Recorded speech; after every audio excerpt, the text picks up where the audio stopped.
вечер. В качестве дисклеймера я скажу. As a disclaimer, let me first of all state that I am an architect, not a scientist. And already, in the course of this conference, it's becoming quite evident there are many modernisms, different modernisms.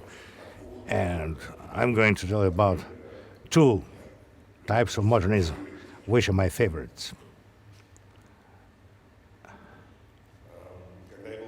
When I was a student, I've done a project. Well, 15 years ago that was. It is, well, assignment was very simple. Just design a system of facades which could adequately respond to the demand of free market in terms of diversity. Well, my response was that diversity should be achieved just one element, namely by the color of seam between connecting standard panels. And this project was quite an interesting one. It was a student's work. It's interesting in terms of feedback I received because the colleagues said that it was a mix of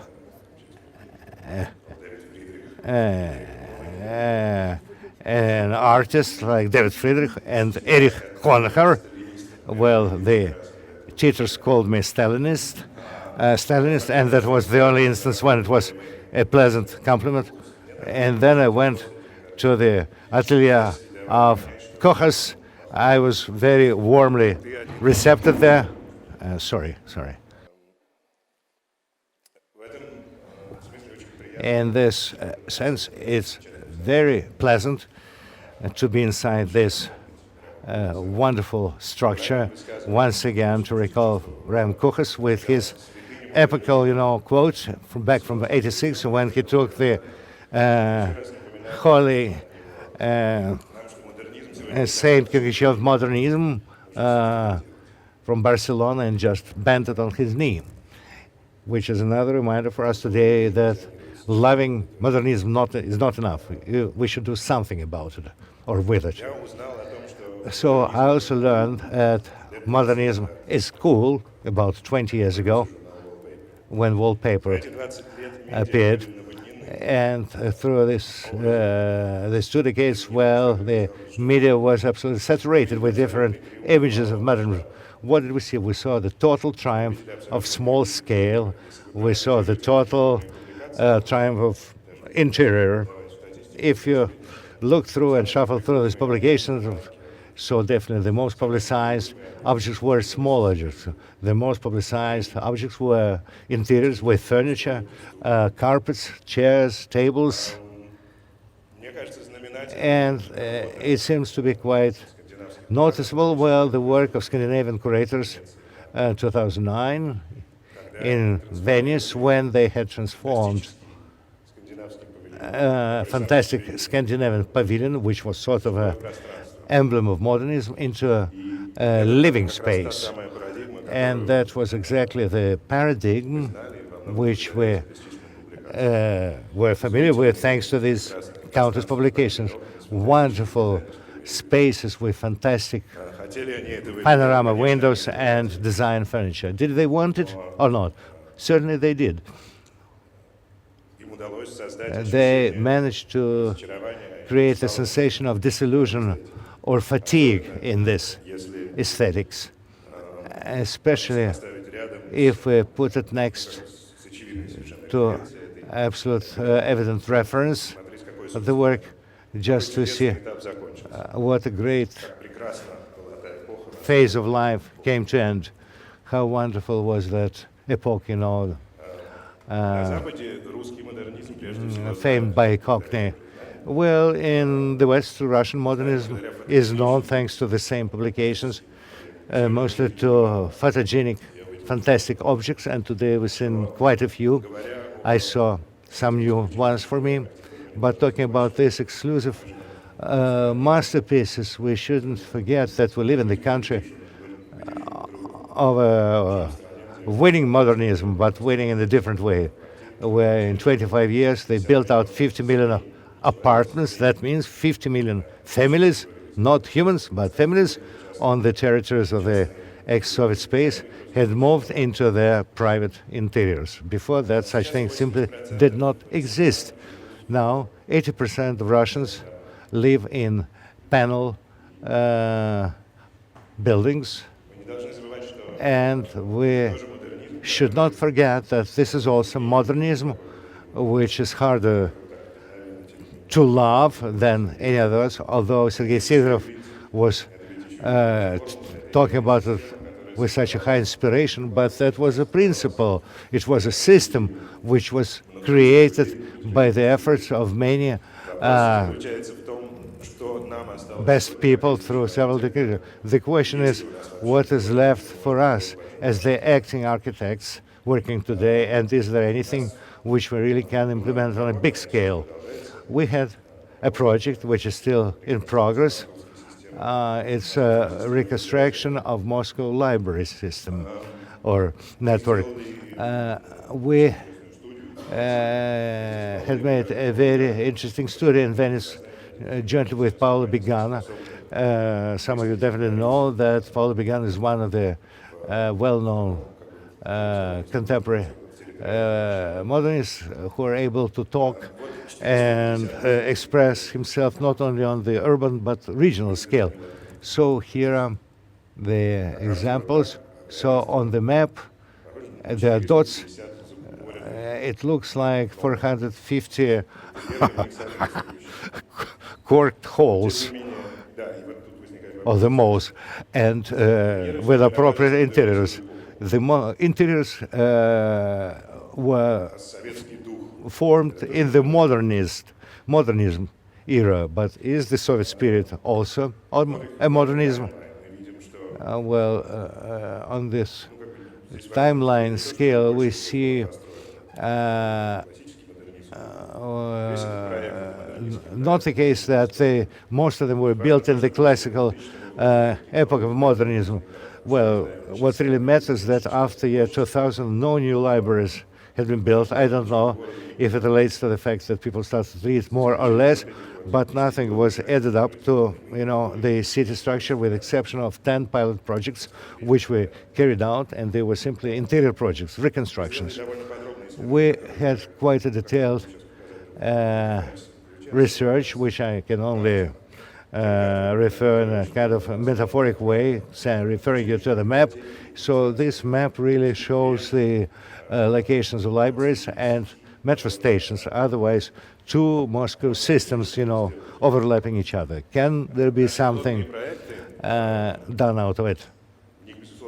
And definitely, our pilot projects were definitely systematic and complex. Otherwise, the area of our activities involved all these collections, services, people, and space. And thanks to engaging the whole arsenal of possibilities, we managed partly to attain certain results. In some cases, it turned out that about 50 libraries in Moscow are located in the underground, the metropolitan buildings. Otherwise, we could imagine a new type of,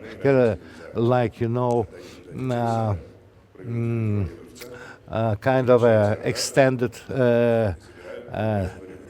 kindergarten where kids are left in this on this premises in this building when parents go to work by metro, and then pick him up or take their child back on, when they return home. So another project is relevant to this library. It used to be fiberglass coverage of the wall, but we changed it, adding up more windows, and it's sitting in the cluster of medical institutions, and we could take a new look, like adding up a service for delivering books to the patients in the hospital on request. Again, all is relevant to the map dislocation. Dostoevsky's library in the center of Moscow. It doesn't matter that it's in the center of the city. So a kind of disciplinarian layout of the interior makes any Soviet library modernist institution. So here's the ideal picture of free time, curiosity, visibility, reader as a sculpture, reader as a model, and it became quite trendy. So, you know, such little silly things also take place, like this one.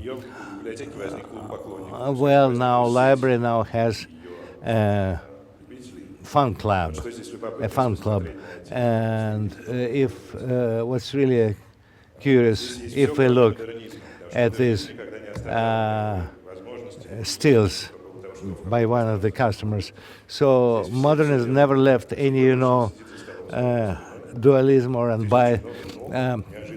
Who is doing and what is doing? We see lots of legs here, so and feet. We'll see lots of, you know, running shoes here because 30% of the people are lying with their feet up. So everybody is doing everything whenever they want. So to be at least slightly or partly galvanize this modernist monster, we had to use and refer to such means. So perhaps now this library came probably with the highest admission rate in Moscow or even maybe in Europe. But still, we're quite powerless on the bigger scale, nevertheless. Well, this project was quite successful, but if they have no more public financing for the libraries, then all our efforts go down the drain. Nobody needs them. What if, imagine that this scenario, the worst case scenario, took place? Okay, we live now in the times of network projects, Airbnb, the revolution which is still not fully contemplated and will have it in full very soon in the future. But why not imagine that on top of the existing grid or network, we can add up overlap another network where, say, a library hostel, for example, one part of a building is given for a library, but the other part is used as a hostel, not by drunken backpackers, but as an academic hostel, because now Moscow is visited in great numbers by scientists from provinces when they have no place to live, and that's why there's huge market in Moscow and definitely a big demand. So, and that's why this not very expensive accommodation is required. Now they're speaking about shutting down on the hostels that are located in residential buildings. So we'll have much less accommodation. Let's say we have 50 hostels that are not far from metro stations, and let's say there are excellent students that live there, that came to Moscow to study, or let's imagine some scientists that come to Moscow, so they have, let's say, a common area, a kitchen where they cook together, and they have to give a lecture every time they come here. So it'll be good for the library as well, because they can give a lecture and stay there using their spaces. So they will have a new owner, and these people will have a great chance to talk to each other in an informal setting. And so that's the picture I can imagine. And now we are discussing this. I can't tell you who we're discussing it with, but we are discussing it with a great Moscow businessman, because it can give you a lot of business opportunities as well. And this, again, theoretically, can become homage or revival уникальный городской of a unique library network И я хочу закончить in the этим. city. Да, то есть как бы на самом деле, And если говорить о выносливости, speaking about resilience, может быть, можно себе все же представить. maybe we can imagine a scenario when these networks can be useful, and it's interesting to think На about самом деле it. я хотел бы закончить And I would like to finish вот этой фразой, которая with звучит как this phrase. юбилейный, название юбилейного концерта. It sounds just like a jubilee concert of Iosif Kobzon, the Russian singer. От авторов этого дома. And that's another reminder from the authors of this building that say that there's a huge mass of energy between the past and the future, and this building is a great illustration to that. Thank you.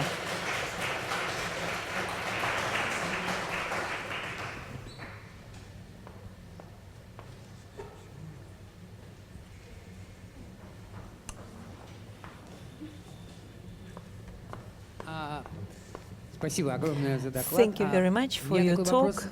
в адрес модернизма, пожалуй, чаще, чем в адрес какого-то другого направления. В архитектуре раздаются обвинения The modernism is often accused of dictatorship, as if it's social engineering. So for you as a practitioner, and who can think about different networks, have you ever come across with this question? What kind of answer can you give? Where are the boundaries of the legitimacy of actions? I can identify two aspects here.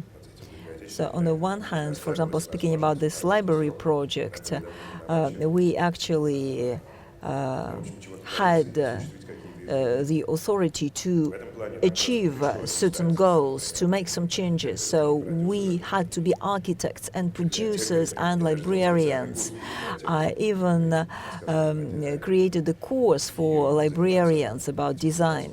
And Boris Kupriyanov, who was the main driving force, helped a lot because he was developing this new system of services.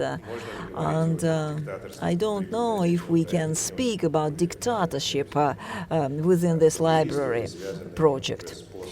Speaking about other stories related to post-USSR time period and activating the available networks, I guess they rely on the market primarily. So our goal is to align the existing network and the requirements of the market.